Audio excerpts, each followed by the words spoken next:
ഭരണഘടനയിൽ വരെ അവരെ എഴുതിപ്പിക്കുന്നുണ്ട്. അത് ഈ മദ്ഹബിനെ കുറിച്ച്, ഈ മദ്ഹബിനെ തക്ലീദ് ചെയ്യുന്നിടത്തുള്ള വലിയൊരു പ്രശ്നം കാരണം പിന്നെ പണ്ടേ സമൂഹത്തിലുള്ള ഒരു പ്രശ്നം ഈ വിവാഹ രംഗത്ത് തലാഖുമായി ബന്ധപ്പെട്ടതാണ്. ഇപ്പൊ 3 തലാഖും ഒന്നിച്ച് ചൊല്ലിയാൽ പിന്നെ അത് പിന്നെ ഒന്നേ ആവൂ എന്നാണ് പിന്നെ മുജാഹിദുകൾ നമ്മൾ പറയാറുള്ളത്. അപ്പൊ ഇവിടെ ഈ വിഷയത്തിലുള്ള ഒരു സത്യാവസ്ഥ സാധാരണക്കാർക്ക് മനസ്സിലാവാൻ, പരിശുദ്ധ ഖുർആന്റെ അടിസ്ഥാനത്തിൽ തലാഖിനെ സംബന്ധിച്ചുള്ള പരാമർശം സൂറത്ത് ബഖറയിലെ 229 ആയത്ത് പരിശോധിച്ചാൽ അത്വലാഖു മറത്താൻ ഫഇംസാകും ബിമഅറൂഫിൻ ഔ തസ്രീഹും ബിഇഹ്സാൻ എന്ന് കാണാൻ കഴിയും. ഈ ആയത്ത് വളരെ കൃത്യമാണ്. ത്വലാഖ് 2 പ്രാവശ്യമാണ്. 2 പ്രാവശ്യമാണ് ത്വലാഖ്. 2 പ്രാവശ്യം ത്വലാഖ് ചെല്ലണം. എന്നിട്ട് അത് എന്ത് തലാഖാണ്? മടക്കിയെടുക്കാവുന്ന തലാഖ്. ആ 2 പ്രാവശ്യം കഴിഞ്ഞാൽ ഫഇംസാകും ബിമഅറൂഫിൻ ഔ തസ്രീഹും ബിഇഹ്സാൻ. മൂന്നാമത്തത് ഒന്നുകിൽ മര്യാദക്ക് നിർത്തുക, അല്ലെങ്കിൽ എന്ത് ചെയ്യുക? നല്ല നിലക്ക് ഒഴിവായി കളയാം. ഇങ്ങനെ 3 പ്രാവശ്യമാണ് ത്വലാഖ് എന്ന് വിശുദ്ധ ഖുർആൻ കൃത്യമായി പറയാം. 3 പ്രാവശ്യം, ഒറ്റടിക്ക് 3 എണ്ണാണ് എന്നല്ല ഖുർആൻ പറയുന്നത്. അപ്പൊ നമ്മൾ ഇതിന് ആയത്തും ഹദീസും ഒക്കെ സമർത്ഥിക്കും.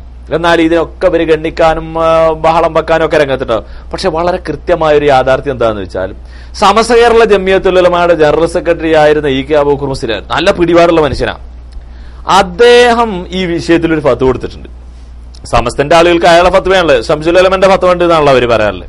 പണ്ട് ഈ വെയിലിത്തറ നബിദിന റാലി നിർത്തലാക്കണം തെറ്റാണെന്ന് പറഞ്ഞപ്പോ പിറ്റേ ദിവസം പത്രത്തിൽ ചന്ദ്രികയിൽ സമസ്തയുടെ പ്രസ്താവന ശംസുൽ ഉലമയുടെ കാലത്ത് അത് ഉണ്ടായിരുന്നു എന്ന് പറഞ്ഞു. ഷാഫിമാ പറഞ്ഞു എന്നല്ല പറഞ്ഞത്. അപ്പോ ശംസുൽ ഉലമയുടെ ഫത്വ എന്താ അറിയോ? ഇപ്പൊ നമ്മള് വയനാട്ടിൽ പന്തല്ലൂരിലൊരു പ്രശ്നം ഉണ്ടായി. ഒരു ഓട്ടോറിക്ഷക്കാരൻ ഭാര്യന്റെ 3 തലാഖ് ഒറ്റടിക്ക് അവന്റെ 3 തലാഖും ഞാൻ ചെല്ലിന്ന് പറഞ്ഞു. 3 ചെല്ലി കളഞ്ഞാള്. അപ്പോ പള്ളി കമ്മിറ്റിക്കാരൊക്കെ പറഞ്ഞു, മുസ്ലിയാരൊക്കെ പറഞ്ഞു, 3 പോയി. അങ്ങനെ പാസ്സായി. പക്ഷെ ആൾക്ക് കുറച്ച് കഴിഞ്ഞപ്പോ അവളെ മടക്കിയെടുക്കണം. സുന്നി പള്ളി കമ്മിറ്റിക്കാർ പറഞ്ഞ പറ്റൂല, മൂലര് പറഞ്ഞ പറ്റൂല. പറ്റും, എന്താവണം? വേറൊരാള് കെട്ടി തീർക്കണം എന്ന്. അവര് തമ്മിൽ വീട് കൂടി ഒരു ഭാര്യയും ഭർത്താവും എന്തൊക്കെ നടക്കും അതൊക്കെ നടക്കണം. ഒരാൾ പറഞ്ഞാൽ അത് നടക്കൂല. അങ്ങനെ പ്രശ്നമായി, വളരെ പ്രശ്നമായി. അങ്ങനെ ഈ മനുഷ്യൻ എന്ത് ചെയ്തു? നമ്മൾ കേരള നദുൽ മുജാഹിദീന്റെ ഇപ്പത്തെ secretary A P Abdul Khader മൗലവിന്റെ ഒരു ഇളയച്ചണ്ട് വയനാട്ടിൽ, അയാളായിട്ട് സമീപിച്ചു. അപ്പൊ അദ്ദേഹത്തോട് പറഞ്ഞ് ഇങ്ങനെ പ്രശ്നമുണ്ട്, നിങ്ങളെ മൗലവിമാരെങ്കിലും ഒന്ന് കാണണല്ലോ, ഇതിനെ കുറിച്ച് ചോദിക്കാനുള്ളതാണോ? അപ്പൊ അദ്ദേഹം പറഞ്ഞ നമുക്ക് എ പിന്നെ കാണാറുണ്ട്. അങ്ങനെ എ പി അബ്ദുൽ ഖാദർ മൗലവി ഇപ്പൊ ഹയാത്തിലുള്ള മനുഷ്യനാണ്. എ പിന്റെ അടുത്ത് വരികയാണ് ഇവര്.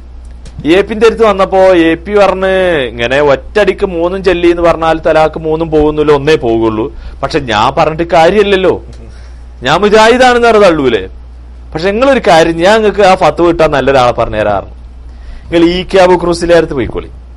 പോകുമ്പോ നിങ്ങൾ എന്ത് ചെയ്യണമെന്ന് വെച്ചാൽ ഒരു 100 റുപ്യയും കൊടുക്കണം ആദ്യം. എന്നിട്ട് പറയാ ഇങ്ങനെ 3 തലാഖും ചെല്ലിയിട്ടുണ്ട്, എന്താ ഞങ്ങൾ ചെയ്യേണ്ടത്? മടക്കി എടുക്കണം, എന്താണ് വേണ്ടതെന്ന് വെച്ചാൽ ഉടനെ ഞങ്ങൾക്ക് ഫത്വ കിട്ടും, ആരും ചടങ്ങി കണ്ട മടക്കിയെടുത്തോളി എന്നാണ് ഫത്വ കിട്ടും. പക്ഷെ ആദ്യം 100 റുപ്യാണ് കൊടുക്കണം.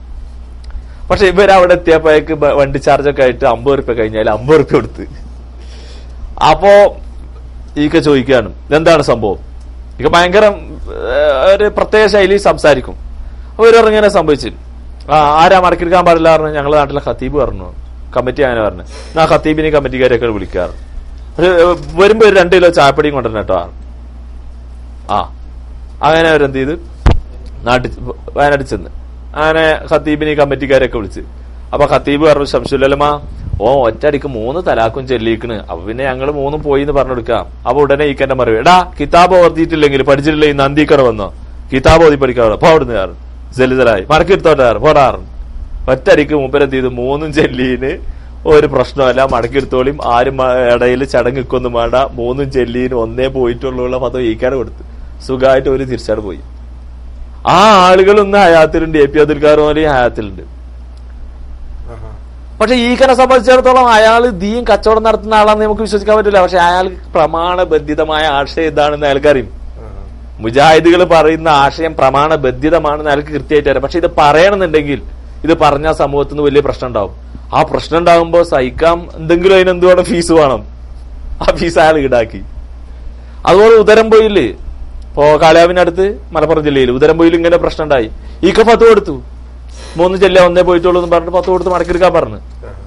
അപ്പൊ സത്യത്തിൽ സുന്നി പണ്ഡിതന്മാരുടെ ഉള്ളിന്റെ ഉള്ളിൽ ഈ സംഭവം മുജാഹിദുകൾ പറയുന്നത് ശരിയാണെന്ന് അവർക്ക് അറിയും. പക്ഷെ പിന്നെന്താന്ന് വെച്ചാൽ ഇവരുടെ നിലവിലുള്ള ഈ ആചാരങ്ങളെ മറിച്ച് ചിന്തിക്കാൻ പറ്റൂല എന്നുള്ളതുകൊണ്ടാണ്. ഈ വസ്തുത കേരളത്തിൽ എല്ലാവർക്കും അറിയാം. നമ്മള് സമയം